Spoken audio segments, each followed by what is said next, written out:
Good morning प्यारे बच्चों, हार्दिक स्वागत है आपका हमारे यूट्यूब चैनल स्टडी क्लास में। तो बच्चों आज का टॉपिक आप सभी के लिए बहुत ही वेरी मोस्ट इंपॉर्टेंट होने वाला है। बच्चों आज का हमारा टॉपिक है कि जातिवाद के दोष क्या होते हैं। तो आज की इस छोटे छोटे के माध्यम से मैं आपको बहुत ही सिंपल भाषा में समझाएगी बच्चों जातिवाद के दोष। तो बने रहना वीडियो में लास्ट तक। जो हमारे चैनल पर आप पहली बार आए हो तो हमारे चैनल को सब्सक्राइब करो, बेल आइकन को प्रेस करो, जिससे कि आने वाली नेक्स्ट वीडियो का नोटिफिकेशन आप सभी को मिलता रहे। तो देखिए बच्चों जातिवाद के दोष, इसमें सबसे पहले बच्चों पॉइंट डालना है आपको।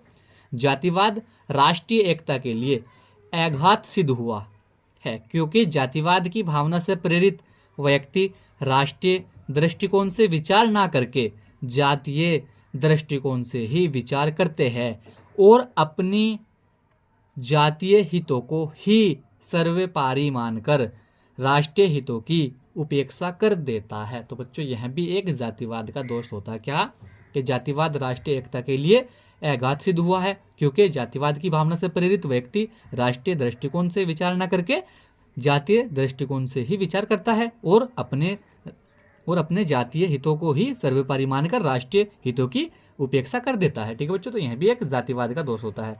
इसमें आप बच्चों आपको दूसरा पॉइंट लिखना है।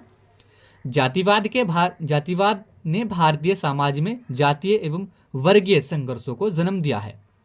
जातिगत आधार पर होने वाले भेदभाव तथा विभिन्न जातियों एवं वर्गों में पारस्परिक ईश्वर एवं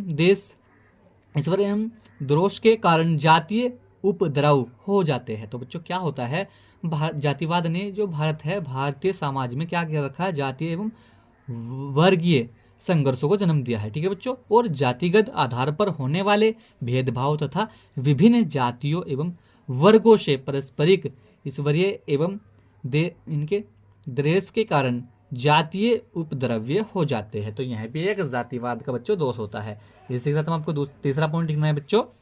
जातिवाद की भावना से प्रेरित व्यक्ति अपनी जाति के व्यक्तियों को अनुचित सुविधाएं प्रदान करने के लिए अनैतिक एवं अनुचित कार्य करता है, जिससे समाज का नैतिक पतन होता है। तो बच्चों यह भी एक जातिवाद का दोष होता है। क्या कि जातिवाद की भावना से प्रेरित व्यक्ति अपनी जाति के व्यक्तियों को अनुचित सुविधाएं प्रदान करने के लिए अनैतिक एवं अनुचित कार्य करता है, जिससे समाज का नैतिक पतन होता है। तो ये बच्चों यह भी एक जातिवाद का दोष होता है। इसी के साथ बच्चों आपको चौथा पॉइंट देखेंगे।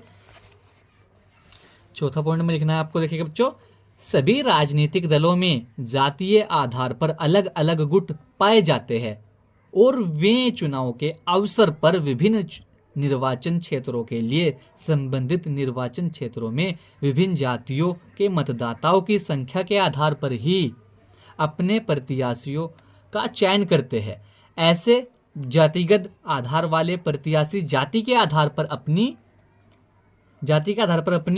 के बहुसंख्यक मतदाताओं से समर्थन और मत देने की अपील करते हैं। इस प्रकार लोकसभा की भावना के विरुद्ध भारतीय राजनीति का जातिकरण हो गया है। तो बच्चों यह भी एक जातिवाद का दोष होता है। क्या कि सभी राजनीतिक दलों में जातीय आधार पर अलग अलग गुट पाए जाते हैं और वे चुनाव के अवसर पर विभिन्न निर्वाचन क्षेत्रों के लिए संबंधित निर्वाचन क्षेत्र में विभिन्न जातियों के मतदाताओं की संख्या के आधार पर ही अपने प्रत्याशियों का चयन करते हैं और ऐसे जातिगत आधार वाले प्रत्याशी जाति के आधार पर अपने के बहुसंख्यक मतदाताओं से समर्थन और मत देने की अपील करते हैं। इस प्रकार लोकतंत्र की भावना के विरुद्ध भारतीय राजनीति का जातिकरण हो गया है। तो बच्चों आज के वीडियो में यहीं तक है। जातिवाद के दोष क्या होते हैं हमने आपको बहुत ही सिंपल भाषा में समझा। बच्चों ये जो टॉपिक है ये हर साल बोर्ड एग्जाम में 5 नंबर में पूछे जाता है, तो हमने आपको बहुत ही सिंपल भाषा में समझा। बच्चों अगर जो आप इस तरीके से लिखे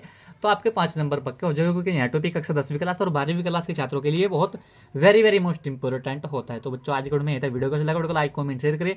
मिलते हैं ऐसे अगली नया वीडियो में, तब तक के लिए bye bye, have a nice day.